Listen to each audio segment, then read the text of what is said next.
May drug addict tayo na presidente. Bongbong bangag yan.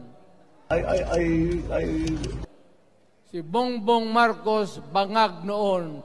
Ngayong presidente na, bangag natin ang presidente.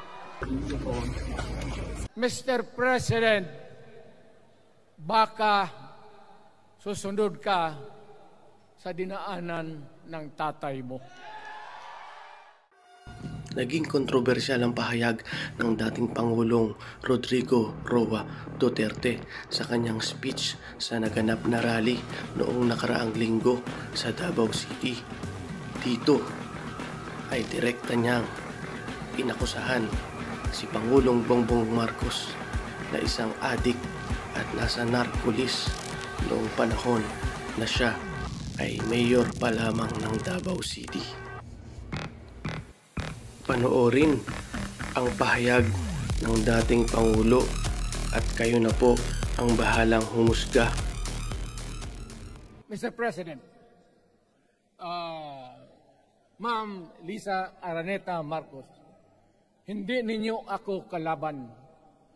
Wala akong sinasabi ng masama. Hindi lang ako makakampanya noon. Alam mo, iniiwasan ko ito. Itong panahon na ito talaga ang iniwasan ko kasi mapipilitan ako ngayon magsalita laban ng mga tao sa gobyerno. Alam mo, Mr. President, hindi ako maghingi ng tawad. Kagawan mo yan eh. It is your responsibility sa sarili mo. What you do in this world binds you. Iyo yan. Huwag mong sisihin ang ibang tao kasi sarili mong utak at katawan yan. Nung ako'y mayor, pinakitaan ako ng evidence ng PDEA.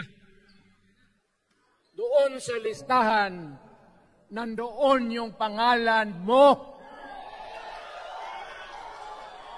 Ayaw kong sabihin yan kasi magkaibigan tayo. Kung hindi magkaibigan, magkakilala. Eh, ikaw pumapasok kayo ng alanganin.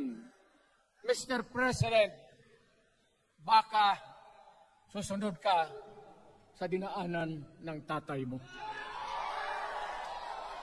Diyan ako takot. Ayaw ko mangyari sa iyo yan.